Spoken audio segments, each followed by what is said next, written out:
ভিডিওতে ভিউজ নেই, লাইক নেই, কমেন্টস নেই, শেয়ার নেই, চ্যানেলে সাবস্ক্রাইবার নেই, কিন্তু চেষ্টা আছে। চেষ্টা তো করতেই হবে। যতটুকু পারি ততটাই চেষ্টা করছি, এর থেকেও বেশি চেষ্টা করব।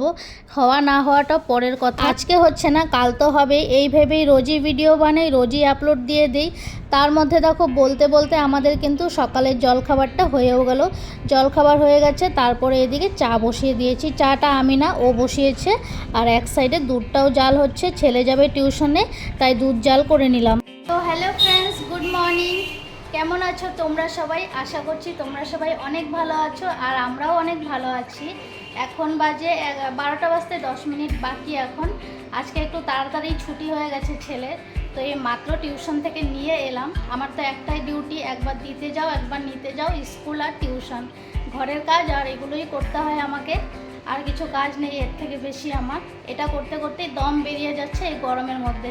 ছেলেকে এইমাত্র টিউশন থেকে নিয়ে এসে ওকে খাবারটা দিলাম। ও সকালে খেয়ে গেছে বর্নভিটা আর বিস্কুট খেয়ে গেছে, আর রুটিও খায়নি, বলছিল এত সকাল সকাল রুটি খাবে না, তাই ওকে দেইনি রুটি। এখন এসে টিউশন থেকে এলো মাত্র, রুটিটা দিলাম ওকে খেতে ভাজা দিয়ে।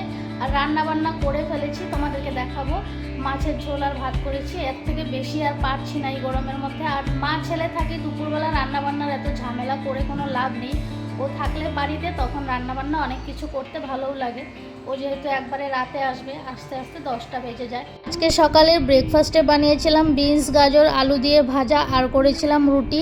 ছেলেকে খাবারটা দিয়ে দিয়েছি। আর ছেলের অবস্থা দেখো, আমার বাইরে এত রোদে কিন্তু আমাদের সবার অবস্থা নাজেহাল হয়ে গেছে। সূর্য মামা কিন্তু এবার প্রচণ্ড ক্ষেপে আছে।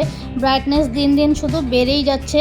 এমনিতে তো 42-43 রোজের দেখতেই পাচ্ছি। এখন শুনছি রবিবার পর্যন্ত 46 ডিগ্রিও হতে পারে।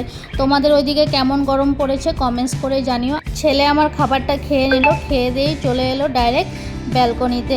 আমাকে বলেই গেছে ফুল গাছে একদমই জল দিতে না, ও এসে দেবে, এটা ওরই কাজ, তাই আমি আর দেইও না।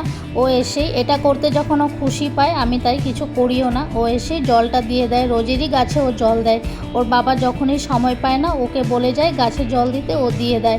এখানে রোদের এত তাপ, আমাদের ফুল গাছগুলো সব মরে যাচ্ছে, দিন দিন শুকিয়ে যাচ্ছে, পাতাগুলো শুকিয়ে শুকিয়ে সব ঝরে পড়ে যাচ্ছে। এত সুন্দর শখের গাছগুলো আমাদের নষ্ট হয়ে যাচ্ছে। তারপরে আমি ঠাকুরের বাসনগুলো এখানে মেজে নেব ভাবলাম। কালকে তো আবার পুজো দিতেই হবে, তাই ভাবলাম ঠাকুরের বাসনগুলো মেজে নিই। ঠাকুরের কয়েকটা কাপড়ও ছিল, কাপড়গুলোও আজকে তুলে রেখেছিলাম আসন থেকে, কাপড়গুলো ধুয়ে দিলাম। কয়েকদিন থেকেই ভাবছিলাম পুজো দেওয়ার পর মনে করে প্রদীপটা মেজে দেব। প্রদীপটা আর মাজার সময়ই হয় না, আর ভুলেও যাই। পুজো দেওয়ার পর যখন প্রসাদ নামিয়ে নিই, তারপর আর মনেই থাকে না। আজকে পুজোটা দিয়েই প্রদীপটা কিছু সময় জ্বালিয়ে নিয়ে তারপর প্রদীপটা রেখে দিয়েছিলাম বাইরে এনে। এখন প্রদীপটা মেজে দেব।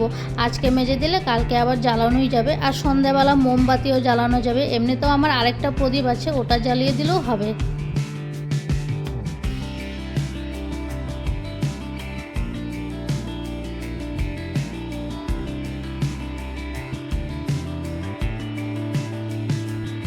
ঠাকুরের বাসনগুলো সব মেজে দিলাম, মেজে তারপর ধুয়েও দিলাম। ধুয়ে এখন একটু ঠাকুরের সামনে উল্টে রেখে দিচ্ছি, কালকে তো আবার পুজো দিতেই হবে। ওইদিকে আবার ঠাকুরের দুটো কাপড় ধুয়ে দিয়েছিলাম, কাপড়টাও মেলে দেব।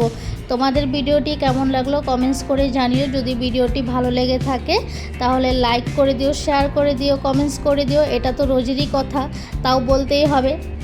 আর আজকে রান্নাবান্না সকালেই করে নিয়েছি। সকাল দিকে করলে গরমটা একটু কম হয়, তার জন্য সকালবেলায় রান্নাবান্না করে নিয়েছি। এক তরকারি ভাত করেছি, মা ছেলে খাবো, এক তরকারি ভাতই যথেষ্ট। তারপর যদি বাইরে কোথাও যাওয়া হয়, বাইরে থেকে এসে আর রান্নাবান্না করতে ইচ্ছেও করে না গরমের মধ্যে।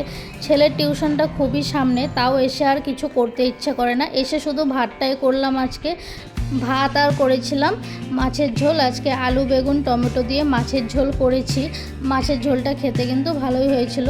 তাই তো বলি, এক তরকারি ভাত খেতেও ভালো লাগে যদি রান্নাটা ভালো হয়। 4 মিনিটের হোক বা 5 মিনিটের ভিডিও করতে কিন্তু কষ্টই হয়, তারপর ভিডিওটাকে সুন্দরভাবে এডিটিং করতে হয়। এগুলো করতে করতে কিন্তু আমাদের অনেক সময় চলে যায়। চলো ভাত বাড়তে বাড়তে ভিডিওটা শেষ করে দিচ্ছি। যদি কিছুটা অংশও ভালো লেগে থাকে লাইক করে দিও। আর যারা আমার ভিডিও ফেসবুক পেজ থেকে দেখো তাদেরকে বলছি আমার ফেসবুক পেজটিকে ফলো করে দিও। সবাই ভালো থেকো, টাটা।